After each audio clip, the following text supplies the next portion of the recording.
Hey there everybody, my name is Brian Ewald. Whether you're brand new to recording or you're looking for a better understanding for capturing acoustic guitar tones, today we're going to look at some fundamentals and some creative techniques using microphones to capture the sounds of your acoustic guitar. Although many modern acoustic guitars come equipped with some sort of pickup system, much like the piezo system in the PRS acoustics, today we're going to focus on various microphone types and how the placement of the microphone affects the EQ of your acoustic guitar recordings. Most of the microphones available today fall within one of three categories: dynamic microphones, condenser microphones, and ribbon microphones. And any of those can be used to capture great acoustic guitar recordings. So we're going to listen today to an example of one of each. Condenser mics are probably the first microphone that a lot of people think of in these recording applications. There's quite a variety on the market of different types of condensers, both in their price range and the style of mic. There's pencil condensers and small diaphragm condensers, large diaphragm condensers, some with a single pickup pattern and some with a variety of pickup patterns. Today we're using an Aston Spirit large diaphragm condenser, which has multiple pickup pattern options. And for an example of a small diaphragm condenser, we'll be listening to a Shure SM81. One note about condenser microphones is that all of them will need some sort of power source. The second type of microphone we're going to look at today are dynamic mics. Generally speaking, they are the most affordable. Today we're going to be looking at a Shure SM57, which is probably the most common microphone that you'll find used in guitar recording applications, among many other things. And finally, we're going to be listening to a Cascade Fathead, which is a ribbon microphone. Many people think of ribbon microphones a little bit more as specialty microphones. I find they tend to be a little bit darker, but in my experience, they take EQ very well. They seem to work very well on excessively bright instruments. One thing to keep in mind about ribbons is they can be a bit delicate. Okay, now we're going to listen to each of these microphones placed in a similar spot on the guitar and gain matched as close as possible to hear the sonic differences of each one.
While most of us don't have a locker full of microphones like you might find in a professional recording studio, let's take one microphone and see how we can change the EQ of it by moving it around in different placements on the guitar. To demonstrate the amount of control you have over the sound of your recording just with the placement of the mic, the first two positions are going to be very similar, about an open hand length away with the microphone pointed perpendicular to the guitar.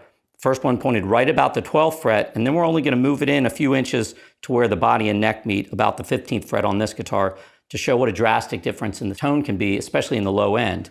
The third position, the microphone will be about 3 or 3.5 feet off to my left, pointed at an angle, still about where the body meets the neck. With the microphone farther away, you'll hear a bit more of the sound of the room and a different balance of the frequencies because of where the mic is pointed. One thing to keep in mind, because the placement makes such a difference in the sound of the recording, you often have to sit very still. Any movements back and forth will show up in changes in sonic qualities in the sound of your recording.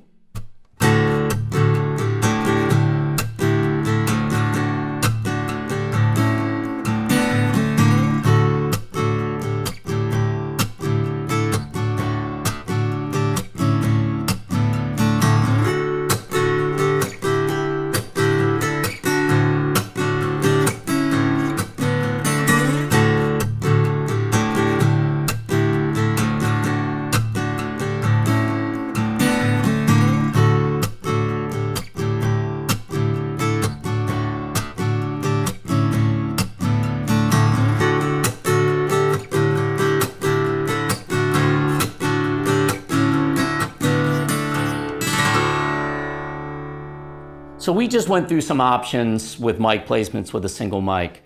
So you may be thinking, what about two mics, using multiple mics?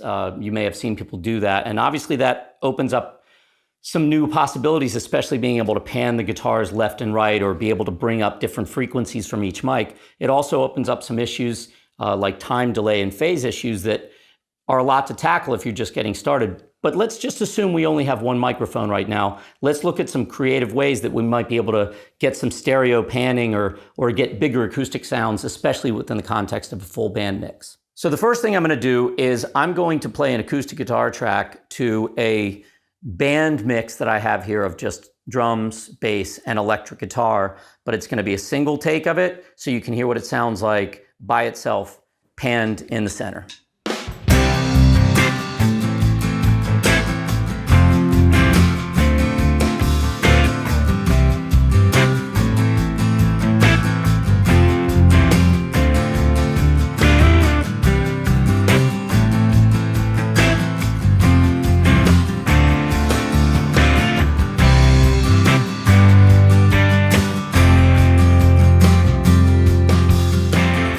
Now what I'm going to do is I'm going to double that track, playing it exactly as close as I can to the same way, so we have the ability to pan those two across the stereo field.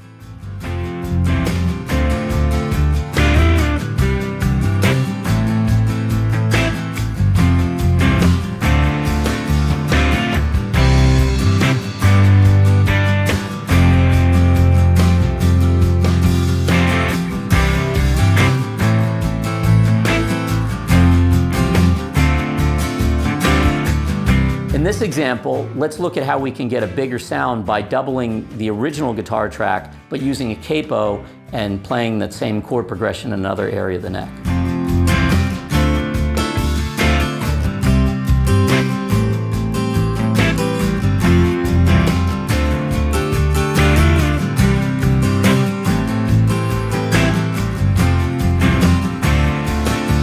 Another cool thing to try to get almost like a faux 12-string effect is capoing an octave higher and doubling the original part.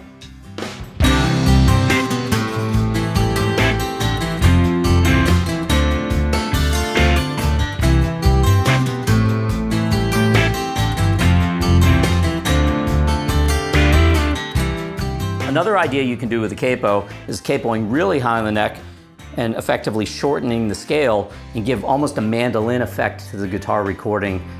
Having something like this Angelus with a cutaway really helps with the access when you're capoing up really high.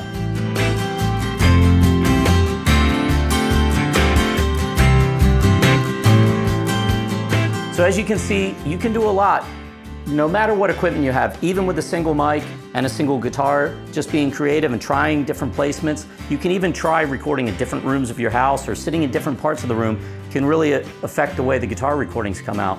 So the point is just experiment and maybe you'll find something else new that hasn't been done before. So best of luck in all your future acoustic guitar recordings.